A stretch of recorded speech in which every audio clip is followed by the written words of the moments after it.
Hello, good morning mga garden. Isang panibagong araw na naman, panibagong vlog. Solo flight pala muna tayo ngayon kasi mag-aayos lang naman tayo dito sa ating garden. Bali, titignan natin yung pananim natin doon na patatas sa taas. Baka may tumubo, tsaka ayusin natin yung mga kanal sa gilid-gilid. Although naayos ko na pero panigurado lang kasi nung nakarang araw, bumuhos po yung ulan.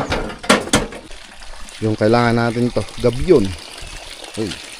Nakapaglaban na rin pala si mama ng sako. Daming sako na naman. Hops! Oh, pakaganda ng klima natin ngayon. Maaraw. Tsaka sumasabay yung malakas na hangin.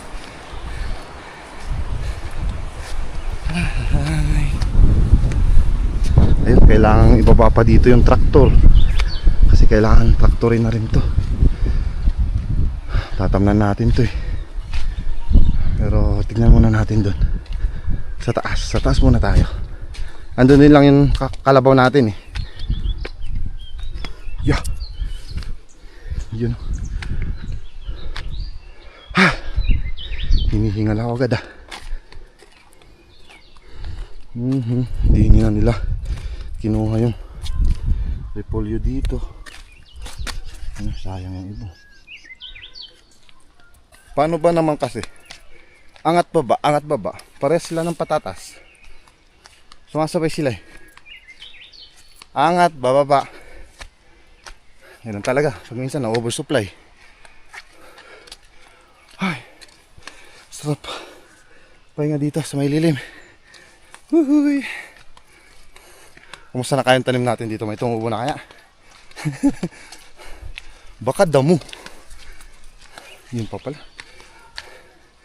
Ay, kailangan pa pala mag-spray sunod na araw dito.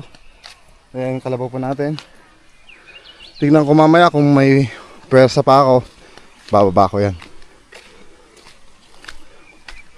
Mag-isa ko lang kasi ngayon. Race di sana. Kaso yun nga, kailangan kong pumunta dito kasi i-check na natin yung ating mga pananim. Ayos naman, wala namang nabababad dito na ano. Kikita kasi pag may naiipon na tubig. Pag diretso yung daloy, walang problema. Wala pang tumutubo. Damo. Habi na nga, damo. Oops. Hindi natin tinanim yun. Malalaki yung tinanim natin dito sa taas eh. Dito nga tayo sa gilid. Ay, iniwanan ko na dun yung aking gabyong. Balikan na lang mamaya. Gabyon. Wala pa talaga. Dito nga eh. Wala din.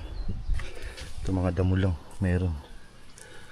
Ay, bali, sprayhan na lang to. So, susunod na araw bibili pa tayo ng pang-spray. Di pa ako nakapag-purchase ng magagamit.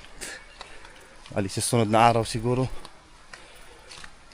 Pwedeng kahit dito lang siguro tayo sa baba, dito sa may grocery sa amin. May konting farm supply sila dyan, kaya dyan na lang. Parehas din lang naman kasi. Konti lang muna yung bibilhin natin mga mai-spray. Ayun, wala pa. Wala tumutubo. May nilipad na sako doon sa gilid. Damo yung marami. Makabili ng apalon. O tingnan ko muna kung may naiwan kami dyan na apalon. Yun, pero kung wala, bili tayong bago. Ayun lang yun. Baka sako nila yan dyan sa taas, baka gamitin.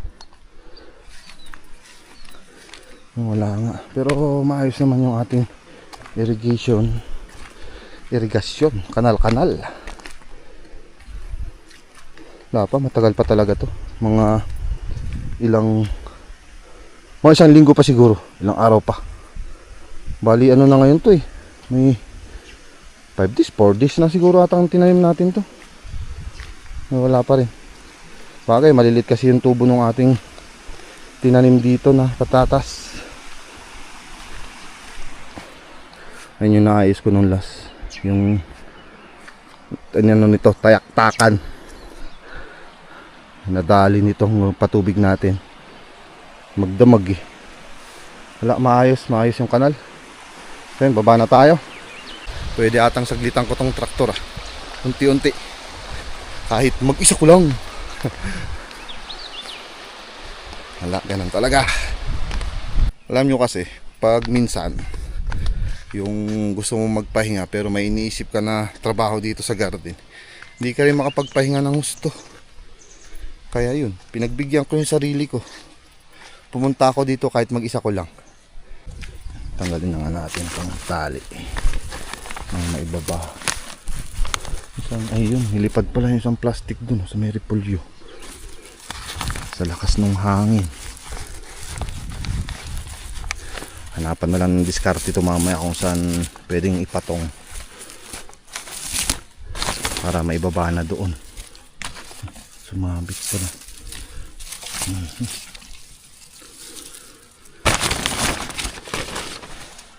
Yan. Isan natin ito para matanggal na yung lock. Para pagbukas, pag wala tayong order ng pulunsay, spinach, tatraktor na lang tayo. Pero kung meron, pwede ko din namang saglitan mag-traktor. Bahala na doon kung anong magandang gawin. Importante may baba lang to.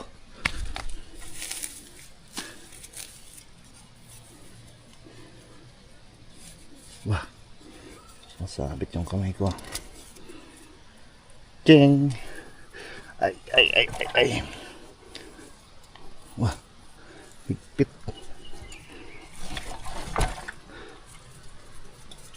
Yun, tanggal.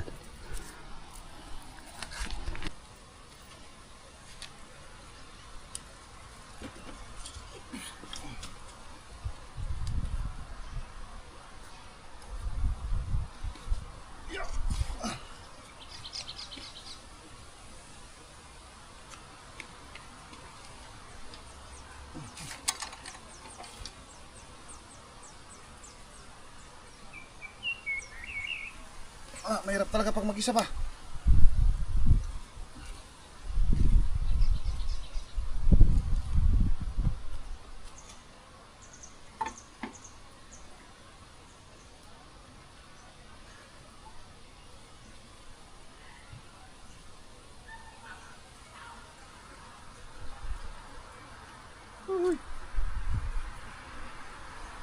Mamaya matumba pa dun.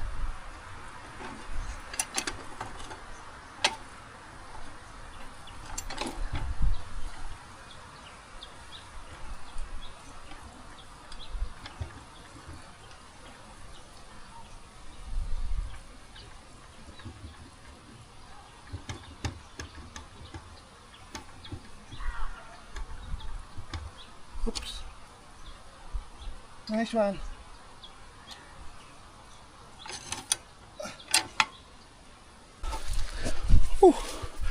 Kaya.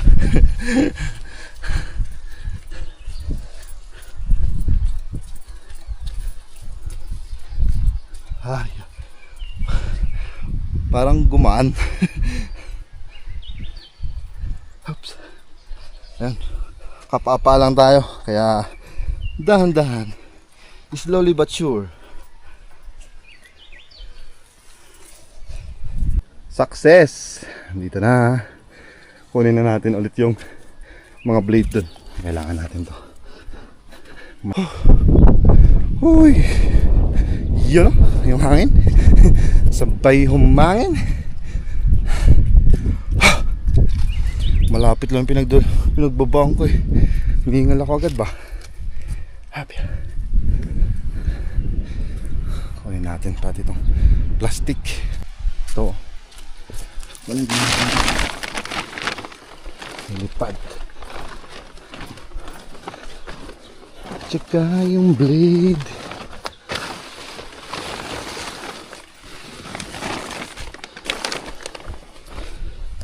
Yan. Doon nalinisan sa baba.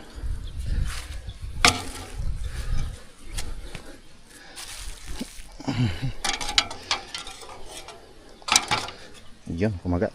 Tapos suot na rin tayo ng tsinelas.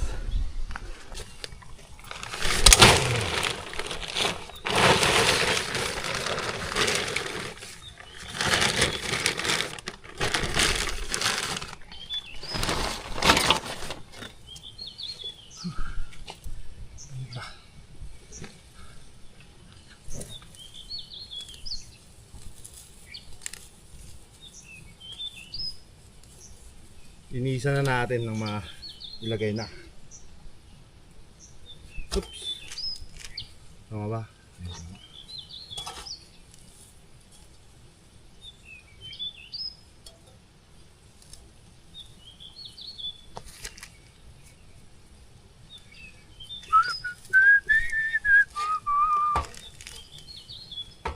Kasya ka, pasok ka. Yun.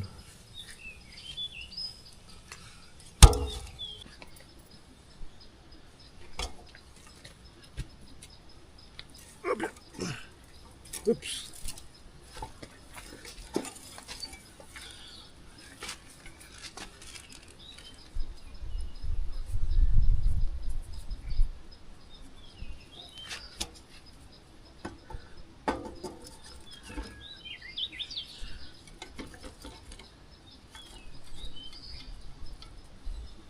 Yun. Sakto sa butas. Ayos na. Takpan na rin natin, ilagay na natin yung lock. Ito, iwanan na natin dito sa bodega. Siksik lang natin dito.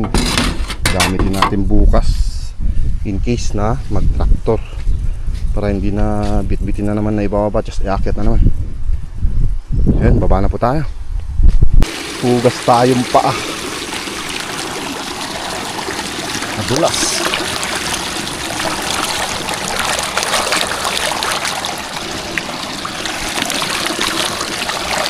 May lang.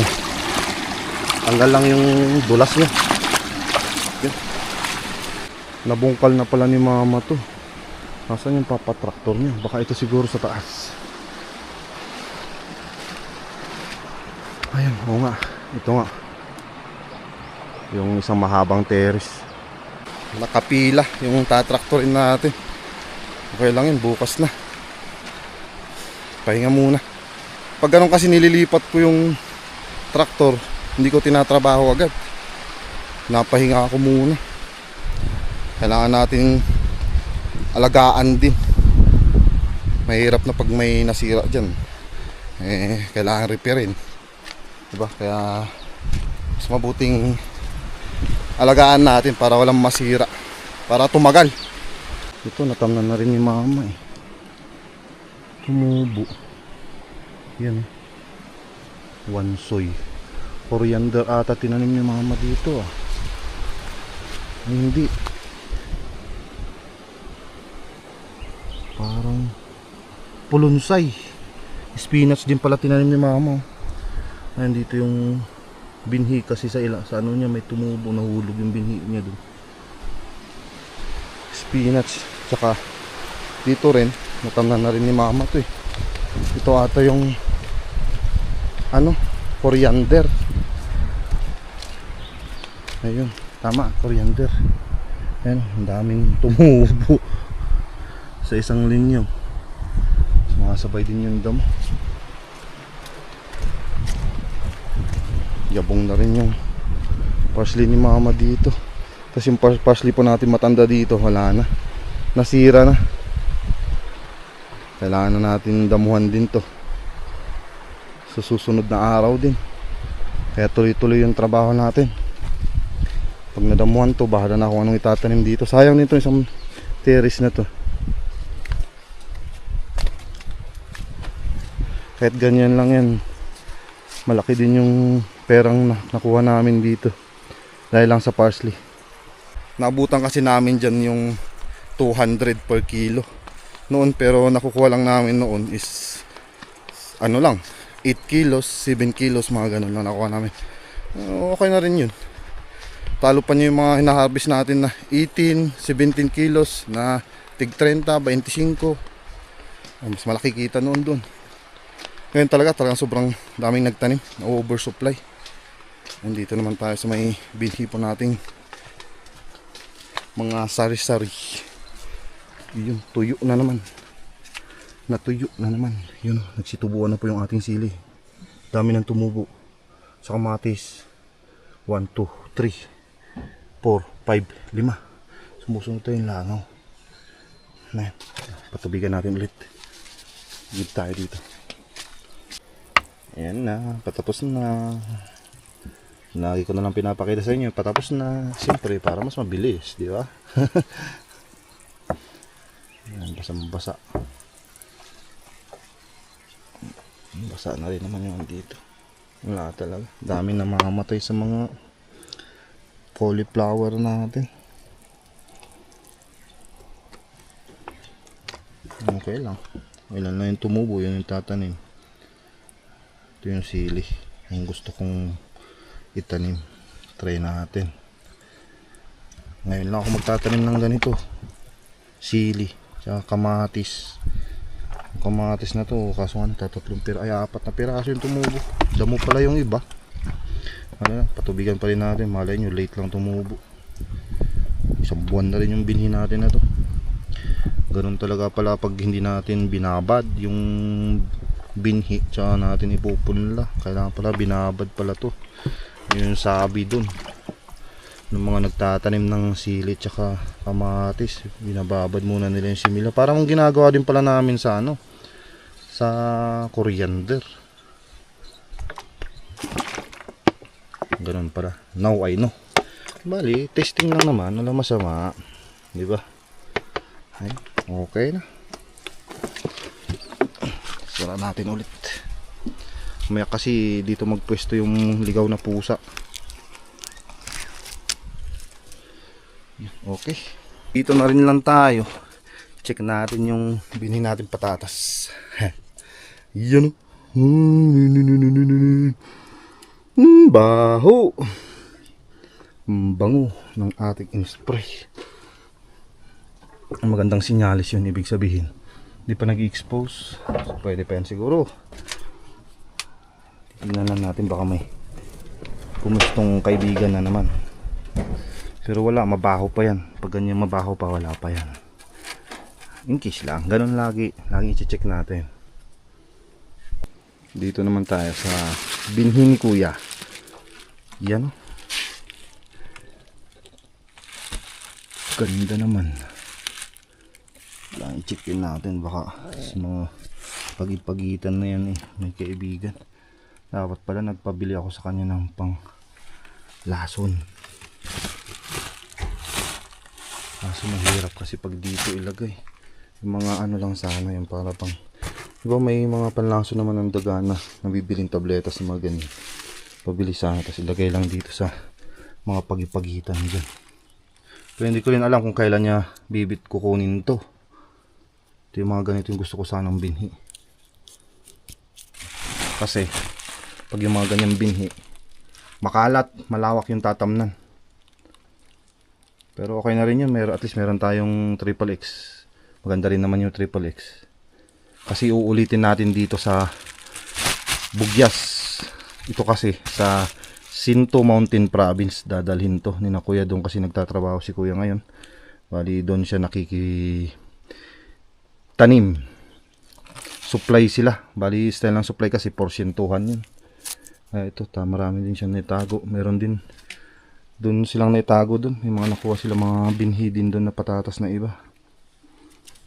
Ayun, at least malawak-lawak din matatamnan nito. Tsaka ang ano pala nito, yung isang red bag, kinilo ko nung last is nasa 30 plus yung iba. Ang pinakamababa is 30. Tapos ano, ilan na yun? 12 na red bag. So mga aabot ito ng 300, mga 350, mga ganun, kilo. Ay, hindi pala, kasi 12, 10, 300, yung dalawa, tigti 30, 60. Mga abot ng ano, mga 300, mga 380, mga ganun, kilo. Hindi pa pinaabot ng 400. Pero sinabihan ko naman si kuya na kung sakaling kulang man yung binhi nila na to, pwede siyang kumuha doon sa mga malalaki doon sa atin. Bali, gawin na lang sana natin 400. Kala ko hindi na lagyan ng bato itong pintuan. Sasaraduhan tayo dito sa loob. Di ako masyado makabidyo dyan sa labas, mahangin. Ngarag na naman yung audio natin, kaya dito muna ako sa loob. Yun. Laking bagay din yan, kaysa bumili tayo ngayon. 100 plus. Mas malala yun sa akin dun. Medyo mabibigat yung mga triple X. Yung mga nyo, malalaking ganyan, no?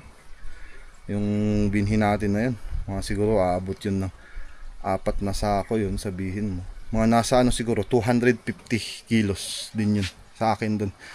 Sa akin walang masyado palang tapon. Sana ba pala yung pinagpilian namin ni mama dito? Baka hindi niya inano niya tinapon. Ay, ito pala yung mga pinagpilian namin na nung ito sa red bag. Ito yun. Oh, di ba? Bulok yung iba. Nahawakan ko pa ba? Yan. Dulas tuloy, baho pa. Yan. Tapos yung iba to, yung bulok yun. Tapos itong mga nadali ng panghukay, pwedeng ano yan, pwedeng patubuin yan, pero kailangan kasi yan yung katulad ng nilagay natin doon sa bodega doon na nahanginan. Pag ganito kasi kulob yan, medyo iinit yan, magkakabulok-bulok. Ganyan muna, sunod na araw ko napilian yan kung may makukuha pang iba. Pero may isang sako kasi akong sinako dati. Di naman masyadong marami yan, konti lang din naman yun. Tinapon siguro ni mama yun. Baba na tayo, tama na yung kwentuhan natin sa binhing patatas. Pampahaba lang ba ng video? Gagawin ko, dadamo ako dun sa pananim nating spinach, yung medyo maliliit. Hindi na masyadong makita yung pulunsay, tinago na ng damo. Ay, tuloy nahila ko. Wala na, di na natin may babalik to. Kapal, pakakapal damo kasi pumarihas yung tanim natin dun sa damo ba. Mano.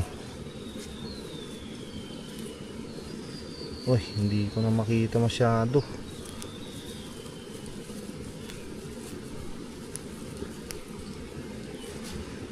Yun, no?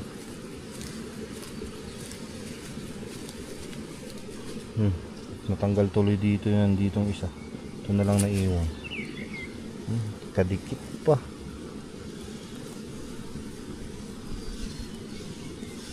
Yan.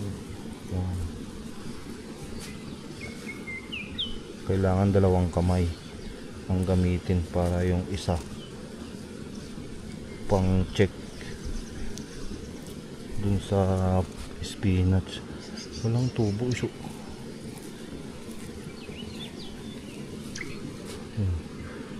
Ganyan lang. O pwede naman natin gawin gitna na lang, ganyan natin sa gitna. Bawas-bawasan. Kasi wala din lang, may pagitan naman yan. Saka natin ganyanin na. Dahan-dahan sa may malapit sa tanim. Yun. Ito naman sa umpisa. Gumit na ako agad eh.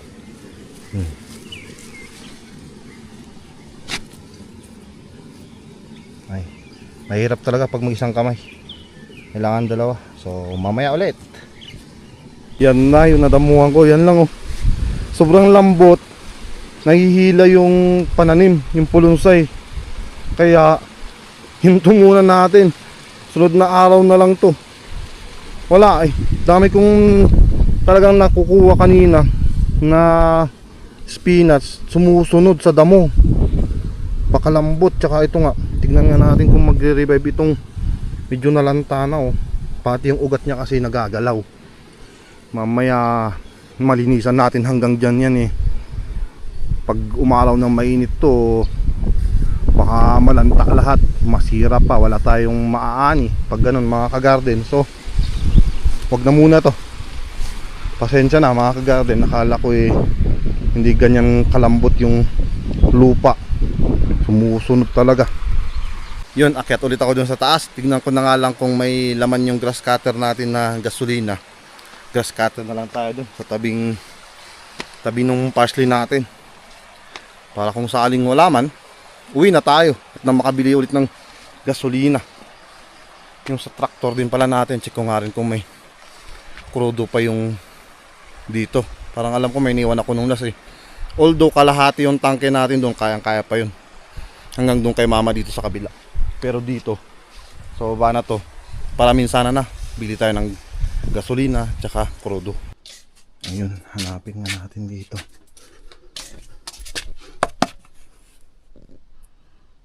Hanggang dito lang yun, gasolina niya. Kulang. Ano ba yun? Ubus na. Ngayon, krudo meron. Kalahati ng 1.5.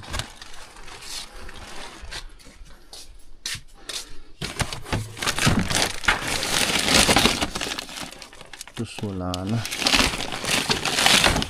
Alam mo kasi dito lang yan eh. Mga tools to ng ano natin eh, traktor.